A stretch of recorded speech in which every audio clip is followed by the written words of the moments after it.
Дархуул аймгийн засаг дарга түүний хамгийн газар аймгийн үйлдвэрчний хэвлэлийн холбоо, ажил олгогч эзэдийн холбооны бүрэн эрхэд төлөөлөгчид аймгийн хэмжээнд мөрдөгдөх хүн амын нийгмийн хамгааллын болон хөдөлмөрийн харилцааны зарим асуудлыг иргэдийн эрх ашигт нийцүүлэх зорилгоор үндсэн зарчмуудыг тохиролцож 3 талт хамтын хэлэлцээрийг өнөөдөр байгууллаа.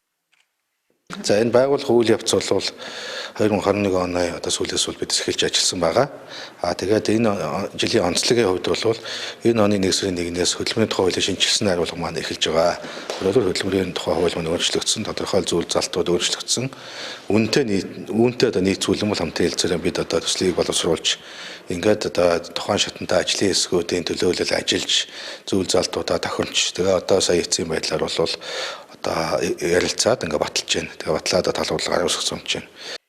3 талт хамтын хэлэлцээр байгуулснаар аймгийн хэмжээнд ажил олгогчийн болон ажилтны эрх, хууль ёсны ашиг сонирхлыг төлөөлөн хамгаалах байгууллагата хамтын хэлэлцээр байгуулан хэрэгжилтийг хангаж ажиллах, хэлэлцээрийн хэрэгжилтийн байдлыг нийгмийн түншлэгч талууд хамтран дүгнэлт гаргах, хөдөлмөрийн болон хөдөлмөрийн аюулгүй байдал, эрүүл ахуйн тухай, хууль тогтоомжийн хэрэгжилтэнд тавих хяналтыг өндөржүүлэх чиглэлээр байгууллагуудтай хамтран ажиллах, хэрэгжилтийг зохион байгуулах юм а.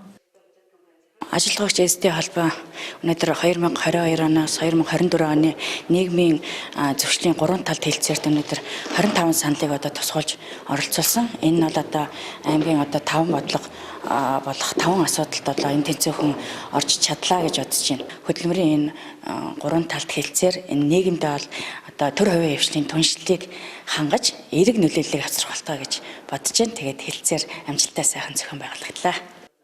Энэхүү хэлэлцээрийн зорилтын хүрээнд хөдөлмөр эрхлэлтийг нэмэгдүүлэх, ажлын байрыг хадгалах, хөдөлмөрийн харилцаа, хөдөлмөрийн аюулгүй байдал, эрүүл ахуйн асуудал, нийгмийн хамгааллыг сайжруулах, түншлэлийг хөгжүүлэх, хэлэлцээрийг мөрдөх, хэрэгжүүлэх гэсэн 5 чиглэлээр тус бүр талуудын саналыг тусгаж өгснөөрөө онцлог юм а. Сайн энэ 5 зүйл бүхэн энэ залтуудыг харж хахад бидний энэ байгуулсан гэрээний үр дүнд ялангуяа энэ ажил хөдөлмөр эрхэлж байгаа ажилчин анги яавал нийгмийн асуудлыг шийдвэрлэх үү, яавал тэр ажилчин ангийн эрхийг хамгаалах уу гэдэг заалтууд илүү төлхөө өргөн байх нь бас энэ гэрээний гол зүйл заалт болов гэж бодож байна.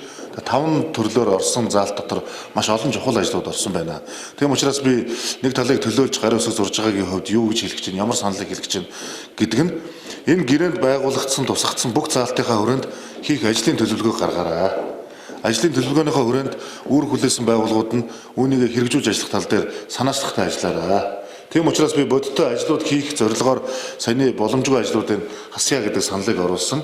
За зарим шаардлагатай ажлууд байгаа бол тодтоглоор нэмж оруулъя гэдэг саналаасаа хэллээ.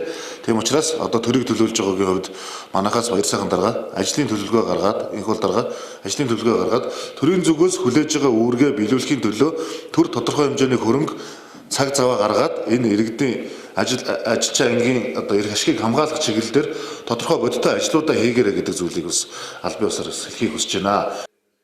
Тус хэлэлцээр 3 жилийн хугацаанд үргэлжлэх бөгөөд жил бүр хэлэлцээрийн хүрээнд хийгдсэн ажлуудаа талууд тайлагнаж дүгнэлтийг гаргах юм а.